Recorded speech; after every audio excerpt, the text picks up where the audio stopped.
दोस्तों, स्वागत है आपका YouTube channel A to Z Hindi कहानियों पर। इस वीडियो में हम मुंशी प्रेमचंद की एक लघु कहानी बंद दरवाज़ा के बारे में जानेंगे। कहानी जो है वो एक छोटे बच्चे और लेखक के इर्द गिर्द घूमती है। बच्चा बाहर बरामदे में बैठा है और घर का दरवाज़ा खुला है जहाँ से वह गर्म हलवे की खुशबू आ रही है। इसके आगे अब और क्या घटनाएं घटती हैं जो हमें कहानी के द्वारा मालूम पड़ेगी। तो देर न करते हुए कहानी की शुरुआत करते हैं। आपसे रिक्वेस्ट है कि चैनल पर यदि आप नए हैं तो चैनल को सब्सक्राइब जरूर कर लीजिए। सूरज क्षितिज की गोद से निकला बच्चा पालने से, वही स्निग्धता, वही लाली, वही खुमार, वही रोशनी। मैं बरामदे में बैठा था। बच्चे ने दरवाजे से झांका। मैंने मुस्कुराकर पुकारा। वो मेरी गोद में आकर बैठ गया। उसकी शरारतें शुरू हो गई। कभी कलम पर हाथ बढ़ाया, कभी कागज पर। मैंने गोद से उतार दिया। वो मेज का पाया पकड़े खड़ा रहा। घर में न गया। दरवाज़ा खुला हुआ था। एक चिड़िया फुदकती हुई आई और सामने के सहन में बैठ गई। बच्चे के लिए मनोरंजन का एक नया सामान था। वह उसकी तरफ लपका। चिड़िया जरा भी न डरी। बच्चे ने समझा अब वह पहरेदार खिलौना हाथ में आ गया। बैठकर दोनों हाथों से चिड़िया को बुलाने लगा। चिड़िया उड़ गई। निराश बच्चा रोने लगा, मगर अंदर के दरवाजे की तरफ ताका भी नहीं। दरवाज़ा खुला हुआ था। गरम हलवे की मीठी पुकार आई। बच्चे का चेहरा चाव से खिल उठा। खोंचे वाला सामने से गुजरा। बच्चे ने मेरी तरफ याचना की आंखों से देखा।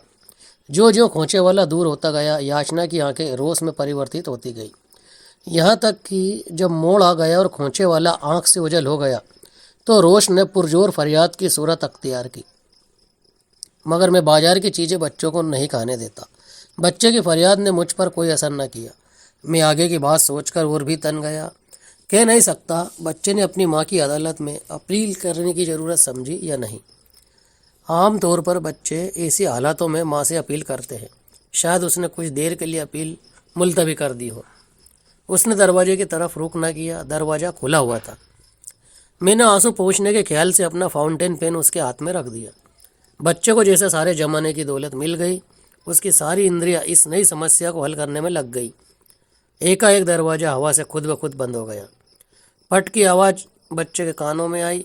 उसने दरवाजे की तरफ देखा। उसकी वह व्यस्तता तत्क्षण लुप्त हो गई। उसने फाउंटेन पेन को फेंक दिया और रोता हुआ दरवाजे की तरफ चला, क्योंकि दरवाज़ा बंद हो चुका था। कहानी यहीं समाप्त होती है। जो ये कहानी है मुंशी प्रेमचंद की एक लघु कहानी थी। इसमें प्रेमचंद जी के जो बंद दरवाज़ा कहानी है, इसका केंद्र बिंदु यही है कि मनुष्य अक्सर अपनी निकट वस्तुओं और अवसरों को तो नज़रअंदाज कर देता है। जो उसके पास है उसे वो कदर नहीं करता है, और जो है नहीं उसके पीछे भागता है, और खोने के बाद फिर उसके बारे में पछताता भी है।